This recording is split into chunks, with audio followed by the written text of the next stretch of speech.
Hello and welcome to SPM IS Academy. Today we'll analyze important newspaper articles of 18th November 2023. Please note you can download the PDF version of today's newspaper analysis by clicking the link given in the comment section. This is the list of the topics that we will be covering from today's newspaper. अच्छा, before we take up the first topic of the day, कल जो एक question हमने discuss किया था regarding surety bond, surety insurance bond में answer correction है. Look, both statements were correct. Surety bond is legally binding also. So the correct answer would be C. By mistake, yesterday I said the answer would be B. The correct answer would be C, since surety bond are legally binding document या contract. ठीक है जी. Now let us take up the first topic of the day. The first topic is about internal conflict in Myanmar. This topic is important from our syllabus GS paper 2 international relations point of view. देखिए, Myanmar तो एक south east Asian country है, आपको पता है. Myanmar is also known as India's gateway to South East Asia because it is in the south eastern region. तो अब देखिए, म्यांमार के अंदर 2021 से ही, फरवरी 2021 में वहां पे मिलिट्री जनता ने मिलिट्री कू किया था. मतलब मिलिट्री जनता ने डेमोक्रेटिकली इलेक्टेड गवर्नमेंट को हटा करके पावर अपने हाथ में लिया था. तो उस समय से ही, और उस टाइम में जो पॉलिटिकल पार्टी की सरकार थी वो थी national league for democracy that was led by आन सान सूकी. सो आन सान सूकी is a very prominent leader from Myanmar. She is known for her long struggle for democracy in Myanmar. And after a long struggle, she was somehow successful in bringing up democracy in Myanmar. But democracy could not sustain for a longer period of time. 2015 से लेकर के 2021 तक democracy रही.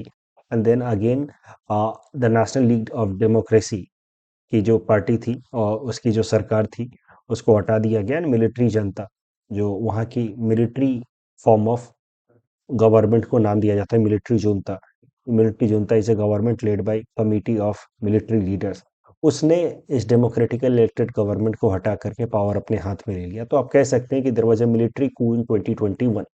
वहाँ पे military forces ने power अपने हाथ में ले लिया. तब से म्यांमार के अंदर एक सिविल वॉर जैसा सिचुएशन बना हुआ है. जो लोग हैं, सिविल सोसाइटी है, they are not willing to accept the regime of military junta, and that is why they are protesting and in some case revolting. Armed revolution भी हो रहे हैं against military junta.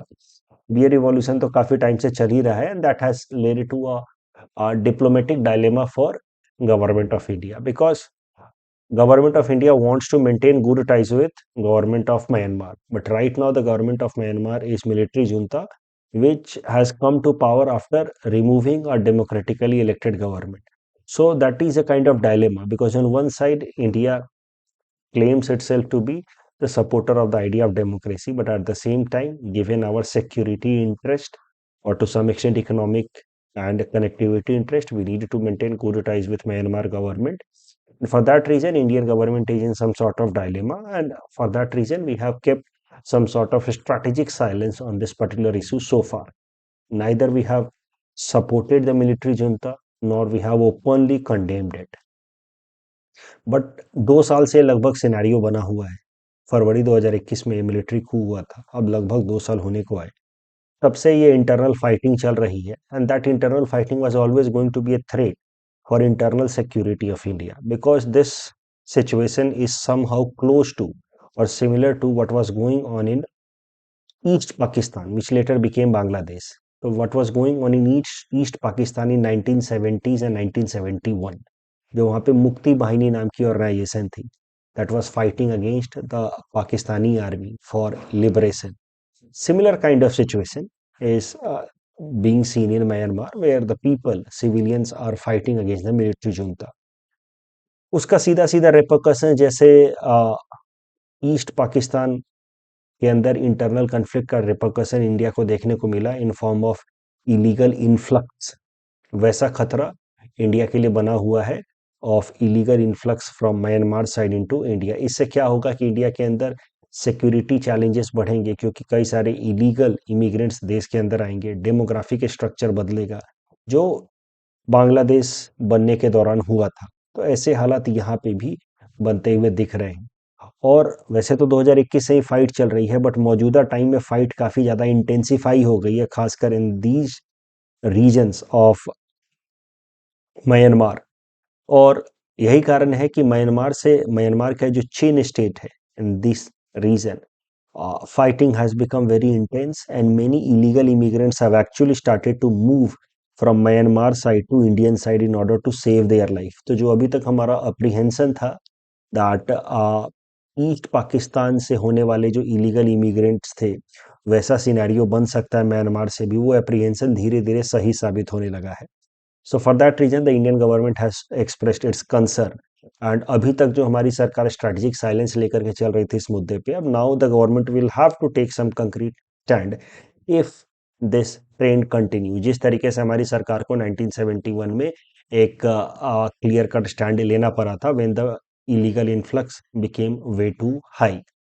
The point is the situation is being compared with 1971 when the infighting in East Pakistan, at that time it was East Pakistan which later became Bangladesh. So infighting in East Pakistan led to influx of illegal immigrants in India. This is a major issue in Assam politics till day. इस तरह का issues अभी हाल फिलहाल में Myanmar side से देखने को मिल रहा है। The next topic is about voice of global south summit. This topic is important from our syllabus GS paper 2 international relations point of view। देखिए ग्लोबल साउथ होता क्या है। तो पूरी दुनिया में अगर आप ध्यान से देखें, ये वर्ल्ड मैप अगर आप देख लें, तो ज़्यादातर देश जिनकी जीडीपी पर कैपिटा थोड़ी लोअर साइड में है, they are found to be located in the southern region. And most of the countries who are developed, rich or having higher GDP per capita, they are found in the northern region। तो एक एक imaginary line draw किया जा सकता है world map के ऊपर, something like this. इसको कहा जाता है global north south divide line. Global north are basically countries who are rich.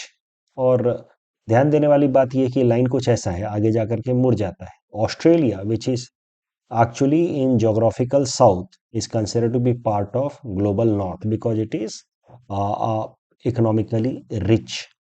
तो ऑस्ट्रेलिया जो है, ऑस्ट्रेलिया के कारण ये मैं आपको तो ये जो लाइन है ग्लोबल नॉर्थ और साउथ का डिवाइड लाइन, इसको ऐसे मोड़ना पड़ता है। And this is how this line is known as global north south divide line. Global north are those countries that are economically rich, well off, developed economies, while global south are those that are LDCs, least developed countries, or developing countries, countries like India having moderate to low GDP per capita। The line is something like this, known as global north-south divide line। The line is also known as Brandt line because a former German chancellor Willy Brandt in 1980s had given this depiction। Since then, this line has been time and again discussed। Rich countries are also referred as global north, while poor countries and LDCs are also known as global south। तो इस line को north south divide line या brunt line नाम से जानते हैं।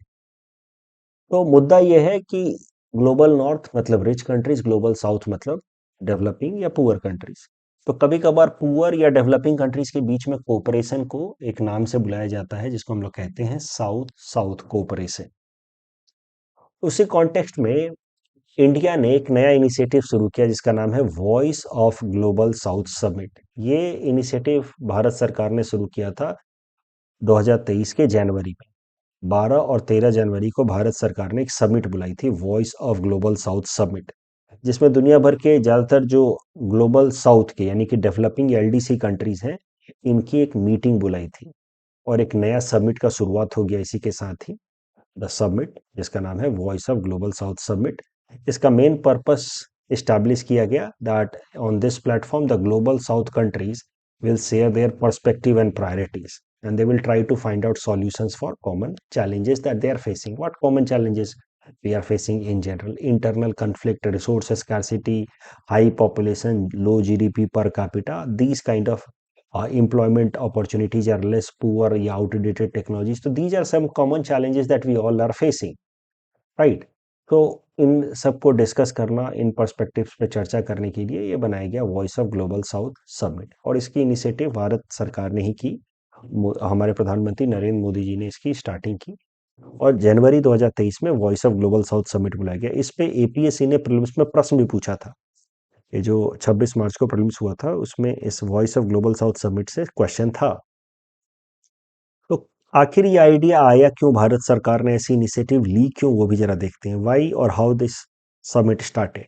तो you see, G20 की प्रेसिडेंसी भारत को मिली ऑन 1 दिसंबर 2022।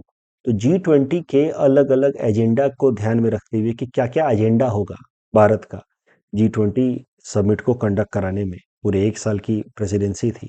तो अलग अलग एजेंडा में एक एजेंडा था कोऑपरेशन अमंगस्ट ग्लोबल साउथ। तो ये एजेंडा सामने आया G20 की प्रेसिडेंसी के दौरान कि कोऑपरेशन अमंगस्ट ग्लोबल साउथ। तो फिर कोऑपरेशन अमंगस्ट ग्लोबल साउथ सिर्फ G20 के प्लेटफॉर्म पे ही क्यों हो, क्यों ना इसके लिए एक अलग से प्लेटफॉर्म एस्टेब्लिश कर दिया जाए। और इस चीज को ध्यान में रखते हुए फिर जनवरी 2023 में भारत सरकार ने एक नई समिट की शुरुआत की। इसका नाम रखा voice of global south. I told you the global south countries share their perspective and priorities. तो उसी कॉन्टेक्स्ट में करंट न्यूज है, the government of India has now called the second voice of global south summit that was held in virtual mode recently. इसमें क्या क्या initiatives लिए गए हैं। तो इनॉग्रेशन ऑफ दक्षिण, ये जो वर्चुअल मोड में सेकंड समिट हुआ है ग्लोबल साउथ का, तो दक्षिण नाम का एक global centre for excellence create किया गया है जहां पे ग्लोबल साउथ कंट्री जो है आपस में कोलैबोरेट कर सकते हैं and can learn some new emerging ideas and technologies. Government of India has proposed to launch a new satellite for global south countries which will help the global south countries to predict weather and long term weather condition which is known as climate for global south countries. Our Prime Minister Narendra Modi ji coined 5 C's for global south. The global south basically centered around the idea of 5 C: consultation, cooperation, communication, creativity and capacity building. On Israel-Palestine conflict also, a statement was released where India condemned the terrorist attack that was conducted on Israel on October 7. That clearly says कि uh, you may infer from this, the government of India has condemned the attack on Israel, but it has not condemned Israel's counter offense on Hamas, but that is actually leading to a lot of human casualties on Gaza population. तो उसको लेकर के भारत सरकार ने काफी आप कह सकते हैं ग्रॉस स्टेटमेंट दिया है। So that clearly reflects India stand which is not taking any side, neither Israel clearly nor Arab sides. तो ये इंडिया का स्टैंड हमेशा से ही रहा है on this particular matter because we have our interest aligned with both parties, Israel as well as Arabic country. इस topic के बेसिस पे ये मेंस प्रैक्टिस क्वेश्चन हमने आपको दिया है और यहाँ पे हिंट्स भी दे रखा है। आप चाहें तो इसको बिना हिंट्स के अटेम्प्ट करें and if needed read the hints and then attempt this question. The next article is about Conference of Party number 28 that is to be held in Dubai. This topic is important from our syllabus GS paper 3 environment point of view. Conference of Party क्या concept होता है वो जरा समझते हैं, थोड़ा detail में समझेंगे क्योंकि ये एक इम्पॉर्टेंट टॉपिक है इस साल के लिए। Look, in 1990s and in the early of the 1990s itself the world countries had realized कि climate change is a real threat. उसके पहले तक तो climate change as a concept और as a threat was also being questioned. क्या ये सच में हो रहा है कि नहीं हो रहा है, और क्या ये सच में खतरा है या it just a natural phenomena. Donald Trump जैसे लीडर्स तो आज भी क्लाइमेट चेंज को क्वेश्चन करते हैं, बट 1990s में it was started to be realised by most countries of the world कि climate change is real and it is going to be a threat on our survival if we do not take some concrete stand in current time. तो 1990s में फिर एक important summit बुलाई गई जिसको हम लोग अर्थ समिट कहते हैं। इट वाज कॉल्ड इन रायो de Janeiro in Brazil, earth summit was called.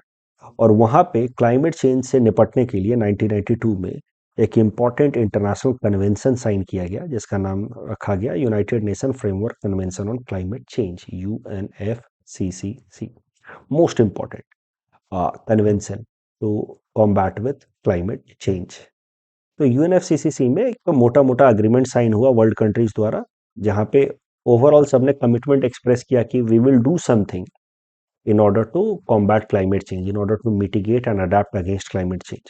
But क्या करेंगे दैट वाज नॉट फाइनलाइज। तो क्या करेंगे that step was to be decided in successive years as a result of several meetings under this convention. तो convention मोटा मोटा 1992 में sign हो गया और फिर फैसला हुआ कि हर साल हम एक बार मिलेंगे, और जब भी हम एक साल में एक बार मिलेंगे तो उसको कहा जाएगा कॉन्फ्रेंस ऑफ पार्टी। तो world countries conference of parties में मिलेंगे और फिर कंक्रीट फैसले साल दर साल, ईयर आफ्टर ईयर हम लेंगे, ताकि क्लाइमेट चेंज के अगेंस्ट कंक्रीट एक्शन लिया जा सके। तो यहीं से शुरू हुआ the concept of conference of party, as I said, Rio de Janeiro 1992 earth summit and then conference of party का कॉन्सेप्ट शुरू हुआ कि हर साल हम मिलेंगे world countries, member countries, in order to take some concrete stand. And objective, of course, was to stabilize greenhouse gases, which are mainly responsible for climate change and global warming. तो conference of parties होने लगी 1994 में। Finally ये agreement propose किया गया था 1992 में। 1994 में the agreement came into force. तो 1995 से कॉन्फ्रेंस ऑफ पार्टीज होने लगी। First conference of party was in Berlin. Important conference of parties की अगर बात की जाए तो इंपॉर्टेंट, जो सबसे earliest important conference of party था, that was conference of party number 3, that was held in Kyoto Japan 1997। और यहीं पे फाइनलाइज हुआ था क्योटो प्रोटोकॉल। तो क्योटो प्रोटोकॉल 1997 में फाइनलाइज हुआ था, but it enter into force in 2005। Kyoto protocol की सबसे महत्वपूर्ण इंपॉर्टेंट प्रिंसिपल थी the concept of common but differentiated responsibility. The concept of common but differentiated responsibility कहता है कि look, entire world is commonly responsible for curbing climate change and curbing the emission of green house gases, लेकिन सबकी जिम्मेदारियां अलग अलग होंगी। All of us are commonly responsible, but the level of our responsibility would be different. That is the meaning of common but differentiated responsibility. The rich countries will have more responsibility. Rich and industrialized countries will have more responsibility, while poor countries will have lesser responsibilities. Why so? ऐसा common but differentiated responsibility क्यों finalise किया गया Kyoto protocol में? क्योंकि माना गया कि जो रिच कंट्रीज हैं, जो इंडस्ट्रियलाइज कंट्रीज हैं, they are more responsible for emission of greenhouse gases that have happened so far. भाई आप इंडस्ट्रियलाइज्ड हैं, आप रिच हैं, आपके यहाँ इंडस्ट्री ज्यादा है, तो इसका मतलब अभी तक ग्रीन हाउस गैस इमिशन आपने ज्यादा किया है as compare to any poor country. तो अब फ्यूचर में ग्रीन हाउस गैस इमिशन को कर्ब करने का, उसके इमिशन को रोकने की जिम्मेदारी भी आपकी ज्यादा होनी चाहिए। तो rich countries were more responsible for emission of green house gases, that is why they were having more और higher responsibility. Plus rich countries were having more capability also, उनके पास ज्यादा पैसा है, तो they could adopt better technology to curb the emission of greenhouse gases. So for this reason, Kyoto Protocol came up with a very novel idea of curbing emission of greenhouse gases, which is known as common but differentiated responsibility, where the rich and developed countries were mentioned in Annexure 1. Their responsibilities were clearly defined and their responsibilities were higher, while other least developed countries and developing countries were mentioned in non-annex. So Annex 1 मतलब developed countries who were having a very tangible target, well-defined target to curb the greenhouse gas emission, while non-annex countries मतलब developing and LDC countries whose targets were not defined. So this is how Kyoto Protocol का idea of common but differentiated responsibility got implementation.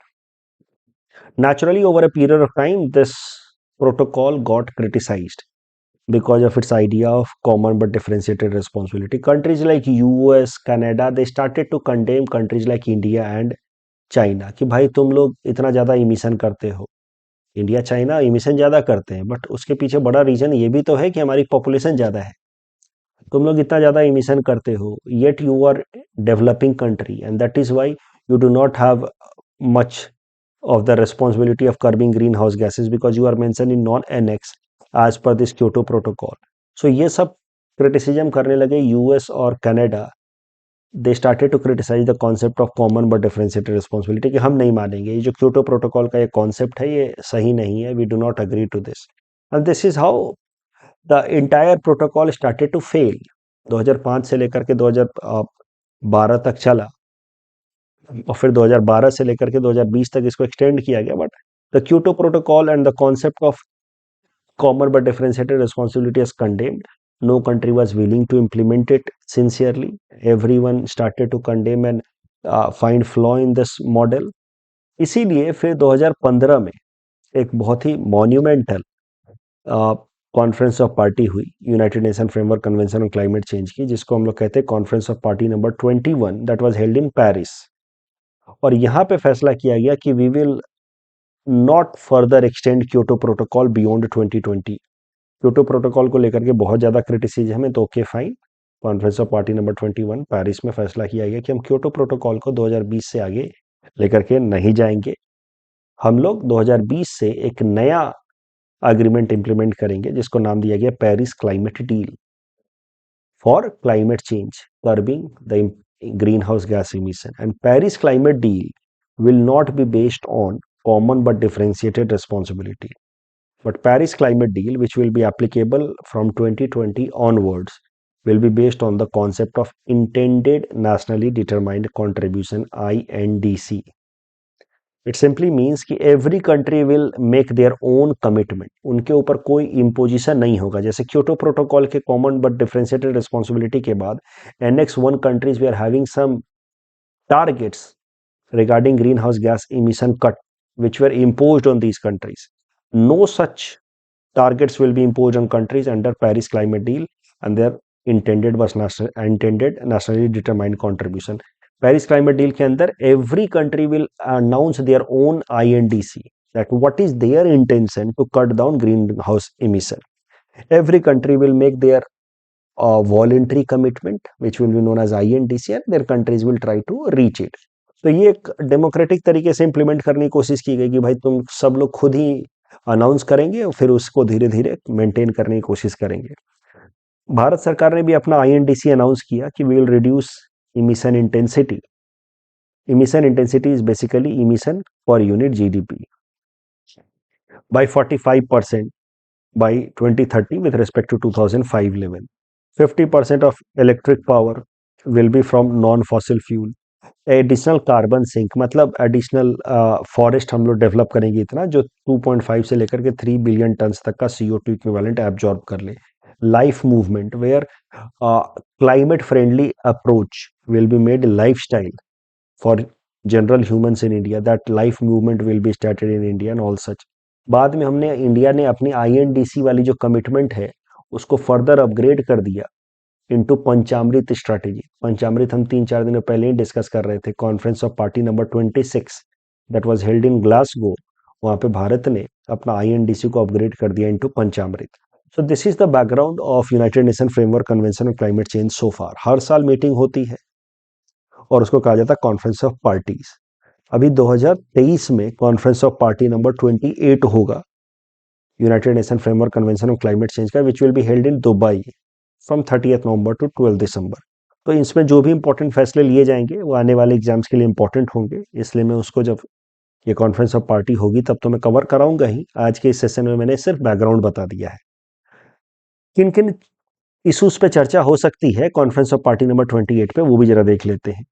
Delivery of $100 billion capital. You see united nation framework convention और climate change पे एक important फैसला already लिया जा चुका है कि 2020 के बाद से डेवलपिंग कंट्रीज को हर साल $100 बिलियन फंड देंगे ताकि डेवलपिंग कंट्रीज अपनी टेक्नोलॉजी को अपग्रेड कर सकें, ताकि डेवलपिंग कंट्रीज के अंदर ग्रीन हाउस गैस इमिशन कम हो, क्योंकि बेहतर इंडस्ट्रियल टेक्नोलॉजीज होंगी तो ग्रीन हाउस गैस इमिशन कम होगा। ऐसा कमिटमेंट डेवलप कंट्रीज ने इसलिए किया क्योंकि developing countries agreed to give up the concept of common but differentiated responsibility की ठीक है, आपकी और हमारी सबकी जिम्मेदारी अब एक जैसी होगी। We will not follow common but differentiated responsibility, but we will follow INDC, intended nationally determined contribution. आप हमें कुछ फंड सपोर्ट दो। तो इसलिए कॉन्सेप्ट आया $100 बिलियन का। बट प्रॉब्लम इसकी $100 बिलियन का फंड प्रॉमिस तो कर दिया गया 2020 के बाद से, but it has not been met so far. हर साल आना चाहिए $100 billion, but it is not coming. Somewhere close to $20-21 billion is coming, which is a concern. So that might be discussed in conference of party number 28. Money for loss and damage found. So you see, some of the countries have been heavily impacted because of climate change and global warming. क्योंकि उनका क्या है, उनके survival पे खतरा है। मालदीव जैसे देशों की अगर बात कर ली जाए, they are sinking because of sea level rise. तो such countries have been under extreme challenge because of climate change and global warming. तो ऐसे देशों के लिए एक अलग से फंड बनाया गया, इसका नाम रखा गया loss and damage fund. This loss and damage fund was announced in last conference of party number 27 that was held इन शर्म शेख इजिप्ट। बट इसमें पैसा कहाँ से आएगा, क्या इसका मैकेनिज्म होगा, वो अभी तक क्लियर नहीं है। No one has put money into it. So most probably question will be regarding how money will come in this loss and damage fund that was announced in last COP conference of party. वो conference of party number 28 में इस पर फैसला हो सकता है। Global stock take, तो Paris climate deal 2015 में आया, that was in conference of party number 21। इसको इम्प्लीमेंट होना था 2020 से। तो 2020 के बाद से every country had to stick to its own intended nationally determined contribution INDC। But Paris climate deal में ही बोला गया था कि हर कुछ साल पे स्टॉक टेक किया जाएगा। स्टॉक टेक मतलब देखा जाएगा कि अलग अलग देश अपना अपना कमिटमेंट पूरा कर रहे हैं कि नहीं कर रहे हैं। INDC आपने जो कमिट किया था वो कर रहे हैं कि नहीं कर रहे हैं। तो स्टॉक टेक के बेसिस पे फिर होगी naming and shaming. If you are fulfilling your commitment then लोग आपका नाम लेंगे, नहीं कर रहे हैं तो लोग आपका शेमिंग करेंगे। So at least that is a mechanism that is to induce countries to stick to their INDC। तो ग्लोबल स्टॉक टेक इस साल होने वाला है एंड ऑफ कोर्स हर साल बात होती है phasing down on fossil fuel पे, तो इस साल भी इस पे चर्चा होगी। इस टॉपिक के बेसिस पे प्रीलिम्स प्रैक्टिस क्वेश्चन हमने आपको दे रखा है। Attempt this question and you can submit the answer in the comment section. The next article is about hallucination, which is this year's Cambridge University or Cambridge Dictionary. I'm so sorry, Cambridge Dictionary's word of the year. This topic can be at best used in essay writing somewhere, but not directly. Mains में सीधा सीधा तो नहीं आना चाहिए। क्या है पूरा मामला वो समझते हैं, फिर देखेंगे कि essay राइटिंग में कैसे इसका इस्तेमाल कर सकते हैं। तो कैम्ब्रिज डिक्शनरी ने हेलुसिनेशन को डिक्लेयर किया है the word of the year for 2023 and also it has updated the meaning of hallucination this year. Hallucination को word of the year declare किया कैम्ब्रिज डिक्शनरी ने, और उसको उस वर्ड का थोड़ा मीनिंग अपडेट भी किया है। तो क्यों इसको डिक्लेयर किया है? देखिए, किसी भी वर्ड को वर्ड ऑफ द ईयर जब डिक्लेयर किया जाता है तो उसका मतलब होता है कि that word is reflecting some phenomena which is becoming significant in current times. तो hallucination is now becoming significant in current times, इसीलिए कैम्ब्रिज डिक्शनरी ने इसको डिक्लेयर किया वर्ड ऑफ द ईयर और इसके मीनिंग को अपडेट भी किया है। तो क्या है हेलुसिनेशन का मीनिंग जो अभी तक कैम्ब्रिज डिक्शनरी में लिखा होता था, वो जरा देखते हैं। अभी तक डिक्शनरी में लिखा रहता था hallucinating means to see hear feel और smell something that does not exist, usually because of poor health condition और because you are having drugs. तो आपकी तबीयत खराब हो या आपने ड्रग्स कर रखा हो, दोनों केसेस में you might start hallucinating means you might start seeing hearing और feeling something that actually does not exist. That is the meaning of hallucination that was written in Cambridge Dictionary so far. But अब उन्होंने इसमें एक additional idea भी add कर दिया है कि when an artificial intelligence hallucinates it produces false information. That is the new meaning added to hallucination. पुराना मीनिंग तो है ही, एक नया मीनिंग भी इसमें अपडेट कर दिया गया है। What does this indicate and how can we use it in essay writing? So you see, if any essay comes on artificial intelligence and its effects on human society due to technologies like deep fake, then you can mention कि given the profound impact of AI, recently Cambridge University or Cambridge Dictionary upgraded the definition of hallucination. तो कैम्ब्रिज dictionary ने hallucination का definition को upgrade किया और AI को उसके साथ लिंक किया। That itself is an indication कि how deep impact AI is playing in our life these days, especially because of its technologies like deep fake and all. अब आपको पुअर हेल्थ कंडीशन या drugs लेने की जरूरत नहीं है टू गेट हेलुसिनेटेड।